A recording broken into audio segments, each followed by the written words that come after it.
నమస్తే, welcome to our channel. నేను సిరి. తెలంగాణ ముఖ్యమంత్రి రేవంత్ రెడ్డి గారిని మన బీజేపీ ఎమ్మెల్యే పాల్వాయి హర్షవర్ధన్ రెడ్డి గారు కలిశారని చెప్పి మోదీ గారు సీరియస్ వార్నింగ్ ఇచ్చారని చెప్పేసి అయితే వార్తలు వస్తున్నాయి. ఇందులో ఎంతవరకు వాస్తవం ఉంది, దీన్ని మనకు వివరించడానికి మనతో పాటు ఉన్నారు ప్రముఖ Telangana TDP spokesperson S Rao గారు. నమస్కారం సార్. సార్, ఇప్పుడు చూస్తున్నట్టయితే మోదీ గారు పాల్వాయి హర్షవర్ధన్ రెడ్డి గారికి సీరియస్ వార్నింగ్ ఇచ్చారు. ఎందుకు అంటే రేవంత్ రెడ్డి గారిని కలిసినందుకు అని చెప్పేసి.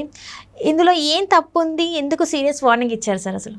ఎందుకంటే ఈ మధ్య ఎవడు ఎక్కడ గెలిచిండో, ఎక్కడ పోతాడో, ఎక్కడ మునుగుతాడో, ఎక్కడ వెళ్తాడో నమ్మలేకుండా అయిపోయింది ఈరోజు పరిస్థితి. ఎన్నికైనటువంటి ప్రజాప్రతినిధులు ఆడి గెలిచిన పార్టీలో ఎన్ని రోజులు ఉంటాడో, ఆ పార్టీని ముంచుతాడో, తన మునిగిపోతాడో, లేకపోతే ఎక్కడ తేలుతాడో, ఏ పార్టీలో పోతాడో, ఏ పార్టీ తీర్థం పూచుకుంటాడో, అది ఎప్పుడైతే జరుగుతుందో అనేది 5 సంవత్సరాల లోపు ఏమైనా జరిగే అవకాశం ఉంది. అంటే ఒక నైతికత లేకుండా ఈరోజు ప్రజాప్రతినిధులు మారారు ఈరోజు. సో దాంతో ఆ పార్టీ ప్రతినిధులకు, ఆ పార్టీ యొక్క అధిష్టానానికి ఒక ఇన్కాన్ఫిడెన్స్ అనేది ఫీలింగ్ ఉంటుంది. మరి వీడు అక్కడ పోయిండు, మరి వీడు అక్కడ జంప్ అవుతాడు అనేది. మొన్నటి వరకు బీఆర్ఎస్ పార్టీలో కేసీఆర్ మంచం మీద పడుకోగానే 4 ఎమ్మెల్యేలు పోయి రేవంత్ రెడ్డి కలవడం, ఇంకో ఎమ్మెల్యే పోయి బొక్కే వేయడం, ఇంకో ఎమ్మెల్యే కండవాలు కప్పుకోవడం, దాంట్లో చూసి కేసీఆర్ ఇంకా గుమ్మిపోయి అసెంబ్లీకే రాకుండా పోయిండు. అంటే ఇప్పుడు కాంగ్రెస్ నుంచి కూడా మరి కేసీఆర్ గెలిచినప్పుడు వెళ్ళారు కదా సార్. ఇప్పుడు ప్రభుత్వం వచ్చినప్పుడు కాంగ్రెస్ లో గెలిచిన ఎమ్మెల్యేలు కూడా మళ్ళీ బీఆర్ఎస్ లో జంప్ అయినారు కదా. మరి అప్పుడు బీఆర్ఎస్ లో జంప్ అయిపోయినరు, కానీ ఇప్పుడు కాంగ్రెస్ లో జంప్ కాలే. ఎవరు కాంగ్రెస్ లో ఇంకెవరు జంప్ కాలే. కేవలం ఒక ఎంపీ, పెద్దపల్లి ఎంపీ ఒక్కడే మాత్రం అధికారికంగా కాంగ్రెస్ లో జాయిన్ అయ్యాడు. ఆ తర్వాత గత మాజీ మేయర్ బొంత రామ్మోహన్ గానీ, ఇంకో 2-3 కార్పొరేటర్స్ మళ్ళీ జంప్ అయ్యారు అలా. అంతే తప్ప ఎమ్మెల్యేలు మాత్రం అధికారికంగా కాంగ్రెస్ లో పోలేదు. కానీ అయితే కొన్ని వార్తలు అయితే వస్తున్నాయి కదా సార్, ఎమ్మెల్యేలు కొంతమంది 23 ఎమ్మెల్యేలు 24 మంది ఎమ్మెల్యేలు వస్తారు అని చెప్పేసి కాంగ్రెస్ నాయకులు చెప్తున్నారు. మాతో టచ్ లో ఉన్నారు. 1/3 మెజారిటీ ఎమ్మెల్యేలు ఒకేసారి మూకుమ్మడిగా వెళ్తే మాత్రం అది చట్టపరంగా తప్పు కాదు. ఒకరొకరు ఇద్దరు వెళ్తే మాత్రం అది చట్టపరంగా తప్పు. ఎందుకంటే ఈరోజు గత 10 సంవత్సరాల నుంచి బీఆర్ఎస్ పార్టీలో పనిచేసిన ఎమ్మెల్యేలు కానివ్వండి, మంత్రులు కానీ, వాళ్ళని మనుషులుగా ట్రీట్ చేయలే కేసీఆర్. ఒక మన ఇంట్లో పనిచేసే వాళ్ళన్నా ఒక్కసారి 4 సార్లు తిడితే 5వసారి వాడు తిరగబడతాడు. అంతకంటే కూడా దద్దమల్లాగా బతికి వీళ్ళది 10 సంవత్సరాలు బానిస బతికిండ్రు. తెలంగాణ మొత్తం మళ్ళీ ఒక బానిస అయిపోయింది. 10 సంవత్సరాలు ఒక నియంత్రిత పాలనకు గురైంది తెలంగాణ. అది అందరు చూసిండ్రు. ఏ విధంగా అంటే ఒక హోంశాఖ మంత్రి, ప్రగతి భవన్లో పోతుంటే హోంగార్డు ఆపి నీకు పర్మిషన్ లేదు పోరాబాయ్ అని చెప్పేసి హోమ్ మినిస్టర్ని వాపసు పంపించిన దాఖలాలు రాష్ట్రం అంతా చూసింది. బహుశా ప్రపంచంలో ఇలాంటి ఘటన ఎక్కడ జరగదు. అంటే వీళ్ళు మంత్రుల జోకర్లా, బ్రోకర్లా? అంటే ఇక్కడ మన ఏపీలో కూడా చూసుకున్నట్టయితే జగన్మోహన్ రెడ్డి గారు కూడా ఎవరు ఎమ్మెల్యేలకు అపాయింట్మెంట్ ఇచ్చింది లేదు కదా సార్. అంటే వాళ్ళే ఆ పార్టీ ఎమ్మెల్యేలు, ఎంపీలే చెప్తున్నారు కదా. మరి దాన్ని ఎట్లా చూసుకోవాలి? మరి అంటే ఇప్పుడు ఎమ్మెల్యేల కంటే బహుశా ముఖ్యమంత్రి కలవడం కొంచెం కష్టతరం అవుతుంది. ఎందుకంటే ఒక జిల్లాకు ఒక మంత్రి ఉంటాడు. ఆ జిల్లాకు సంబంధించినటువంటి సమస్యలు ఏమంటే ఆ జిల్లా మంత్రికి చెప్తే ఆ జిల్లా మంత్రి ద్వారా ముఖ్యమంత్రి కలవడం జరుగుతుంది. ముఖ్యమంత్రితో షెడ్యూల్ ప్రకారంగా ఎమ్మెల్యేలు కానీ, ఎంపీ కానీ ముఖ్యమంత్రిని కలవడం పెద్దగా సమస్య కాదు. అపాయింట్మెంట్ తీసుకుంటే వాళ్ళ షెడ్యూల్ ప్రకారంగా అపాయింట్మెంట్ ఫిక్స్ అవుతుంది, పోయి కలవచ్చు, అది ఇబ్బంది కాదు. కానీ కేసీఆర్ ప్రభుత్వంలో మంత్రులనే కలిసే అవకాశం లేదు.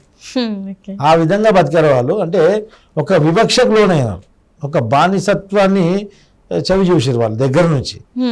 సో ఇప్పుడు స్వేచ్ఛగా గాలి పీల్చుకుంటున్నారు. యావత్ తెలంగాణ స్వేచ్ఛ గాలి పీల్చుకుంటుంది. ఇప్పుడే మళ్ళీ స్వాతంత్రం వచ్చినట్టు తెలంగాణ మొత్తం స్వచ్ఛమైన గాలి, స్వతంత్ర గాలి ఇప్పుడు మా ఊపిరి తీసుకుంటుంది. అదేవిధంగా అక్కడ బీఆర్ఎస్ పార్టీలో ఉన్నటువంటి ఎమ్మెల్యేలు కూడా అదే విధంగా ఉన్నారు. అంటే ఈడ పోయి ఎప్పుడు తిట్లు తినడం, ఎందుకు నెత్తినొప్పి, పోతే పోయింది పోదాం తీయాలి అన్నది వాళ్ళకు ఒక మైండ్ సెట్ డెవలప్ అయినట్టుంది. అంటే ఇక్కడ చూస్తున్నట్టయితే బీజేపీకి ఇంకా కాంగ్రెస్కి అంటే రాజకీయంగా అయితే విభేదాలు ఉన్నాయని మనకు తెలుసు. అయితే ఒక బీజేపీ నాయకుడు వచ్చి కాంగ్రెస్ నేతను కలిస్తే, అంటే మన ముఖ్యమంత్రి గారిని కలిస్తే అందులో నుంచి జంపులిట్ అంటే వలసలు వచ్చే అవకాశం ఉందనా, లేకపోతే బీజేపీలో గెలిచినటువంటి 8 మంది ఎమ్మెల్యేస్లలో 7 మంది కొత్త వాళ్ళే, మొదటిసారి గెలిచిన వాళ్ళే. వాళ్ళకి సిస్టమ్ పైన కరెక్ట్గా అవగాహన ఉండదు. వారి యొక్క పార్టీలో ఏదైనా వాళ్ళ యొక్క నియోజకవర్గాల్లో ఉన్నటువంటి సమస్యలు ముఖ్యమంత్రికి చెప్పుకోవచ్చు అని చెప్పేసి ఒక ఆలోచనతో వాళ్ళు వెళ్ళినరో లేకుంటే ఇంకా వీళ్ళ ఆలోచన ఏముందో. ఎందుకంటే ఈ యొక్క గెలిచినటువంటి ఎమ్మెల్యేలు బీజేపీలో 8 మంది ఎమ్మెల్యేలు గెలిచారు. అంటే ప్రతి పార్టీకి ఒక ఫ్లోర్ లీడర్ అనేవాడు ఉంటాడు. అంటే ఆ పార్టీకి అధ్యక్షుడు అనమాట. అసెంబ్లీలో ఫ్లోర్ లీడర్ అంటారు.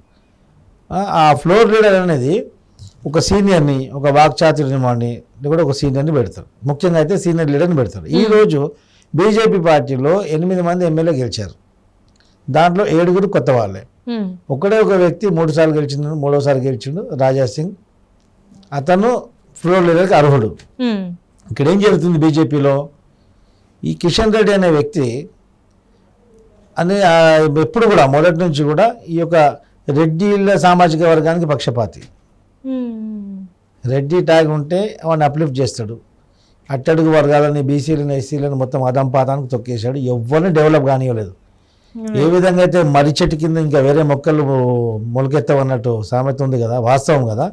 ఈ కిషన్ రెడ్డి నాయకత్వంలో ఎవరి నాయకత్వం కూడా సక్సెస్ఫుల్ కాదు. అదేవిధంగా కిషన్ రెడ్డి అలా పాగాయేసి కూర్చుండు. ఈ యొక్క తెలంగాణ రాష్ట్ర పార్టీ వ్యవహారాలు మొత్తం కిషన్ రెడ్డి చుట్టూ, కిషన్ రెడ్డికి అనుసంధానంలో ఉంటాయి. కిషన్ రెడ్డికి అనుకూలంగా ఉన్న వారికే పదవులు దొరుకుతాయి తప్ప వాళ్ళ పర్ఫార్మెన్స్ ఆధారం పడి వాళ్ళ యొక్క సేవలను చూసి, వాళ్ళ యొక్క కమిట్మెంట్, సీనియారిటీని చూసి ఎప్పుడు మాత్రం పదవులు రావు. ముఖ్యంగా తెలంగాణలో. ఇంకా వేరే రాష్ట్రాల్లో కానీ జాతీయ పరంగా జాతీయ పార్టీలో ఏ విధంగా ఉందో అది వేరే సంగతి. ఇక్కడ మాత్రం ఒక ప్రజల్లో బీజేపీ పైన, ముఖ్యంగా బీజేపీ రాష్ట్ర నాయకుడి పైన, కిషన్ రెడ్డి పైన ఒక రాంగ్ ఇంటెన్షన్ అనేది పబ్లిక్ ఒక డెవలప్ అయిపోయింది. కానీ 3 సార్లు గెలిచిన వ్యక్తిని నువ్వు అసెంబ్లీలో ఫ్లోర్ లీడర్గా అయ్యకుండా 3 సార్లు గెలిచిన వ్యక్తి, మొదటిసారి గెలిచిన వ్యక్తి వెనకాల కూర్చోవడం అనేది ఆ వ్యక్తి కూడా అవమానకరం. అదేవిధంగా పార్టీలో కూడా మేము అగ్రవర్ణాలకి మేము పెద్దపీట వేస్తాం అన్నట్టు ఆ మెసేజ్ వెళ్ళిపోయింది ఇప్పుడు. అట్లా ఉండదు కదా సార్. అంటే ఒక కులానికి కానీ, ఒక మతానికి కానీ ఫేవర్డ్గా మనం పనులు చేయొద్దు కదా సార్. అదే జరుగుతుంది కదా మరి ఇప్పుడు. బీజేపీలో జరిగింది అది కదా. బీజేపీలో గతంలో చేరిన వాళ్ళందరూ మరి ఎందుకు వెళ్ళిపోయారు? బీజేపీలో కిషన్ రెడ్డిని తట్టుకోలేక, కిషన్ రెడ్డి ఆగడాలు తోటి మా ఇబ్బంది కలిగి అందరూ బీజేపీలో వచ్చిన వాళ్ళందరూ వెళ్ళిపోయారు. రేపు మాపు ఈటల రాజేందర్ కూడా వెళ్ళిపోతున్నాడు. అదే సార్, సేమ్ అదే క్వశ్చన్ అడగబోతుంది. ఇప్పుడు ఈటల రాజేందర్ గారు హుజరాబాద్లో అక్కడ ఓడిపోయారు, ఇక్కడ గజ్వేల్లో కూడా పోటీ చేశారు, ఇక్కడ కూడా ఓడిపోవడం జరిగింది. ఉద్దేశపూర్వకంగా ఓడించిందని చెప్పి కూడా వార్తలు వస్తున్నాయి. కిషన్ రెడ్డి ఒకవేళ ఈటల రాజేందర్ ఎమ్మెల్యే గెలిచింటే, ఒకవేళ ఇంకా సీట్లు ఎక్కువ వచ్చింటే ఈటల రాజేందర్ ముఖ్యమంత్రి క్యాండిడేట్ అని ఆల్మోస్ట్ ఆల్ ఎలక్షన్ ముందు ఒక డిక్లరేషన్ అయింది. ఎందుకంటే బీసీ ముఖ్యమంత్రిని చేస్తానని చెప్పేసి కేంద్ర పార్టీ, బీజేపీ పార్టీ కూడా అనౌన్స్ చేసింది.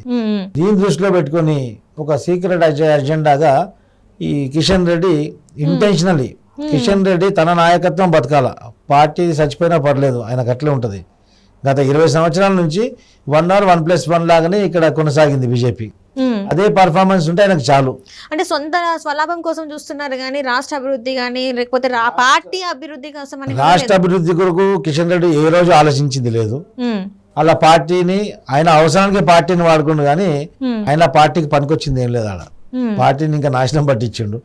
బండి సంజయ్ ఉన్నప్పుడు చరిత్రలో ఎప్పుడు 50 సీట్లు గెలిచిన దాఖలాల్లో జిహెచ్ఎంసీ ఎలక్షన్స్ లో బండి సంజయ్ యొక్క దూకుడు పట్ల, దూకుడు వ్యవహారం పట్ల ఆయన ఒక అగ్రెసివ్గా పనిచేయడం వల్ల ఒక బీజేపీకి ఒక ఊపు వచ్చింది. ఒకవేళ బండి సంజయ్ని మార్చకుండా ఉండింటే ఇట్లా ఈ రోజు 20-25 సీట్లు బీజేపీ ఖచ్చితంగా వచ్చేది. ఎందుకు మార్చారంటారు ఇప్పటికి కూడా? అంటే ఎందుకు మార్చారంటే బీజేపీకి, బీఆర్ఎస్ కి ఉన్నటువంటి లోపాయికార ఒప్పందాలు. సో బండి సంజయ్ ఉంటే వీళ్ళకి అడ్డొస్తున్నాడు అని చెప్పి బండి సంజయ్ కడగండిగా ఓపెన్ గా మాట్లాడే వ్యక్తి, తెర వెనుక మాట్లాడే వ్యక్తి కాదు. Straightforward. ఆయన ఆర్ఎస్ఎస్ భావజాలతో ఉన్నచ్చినట్టు వాడు. సో కిషన్ రెడ్డి అనేది almost all Kishan Reddy BRS covert అని అందరికీ తెలుసు. కడగండిగా చెప్తున్నాను, Kishan Reddy clear cut BRS covert, BRS and MIM covert ఆయన. సో కిషన్ రెడ్డిని కోరింది కేసీఆర్ఏ. కిషన్ రెడ్డికి నాయకత్వం అప్పచెప్పండి, మేము అనుకూలంగా ఉంటామని. అదొకటి.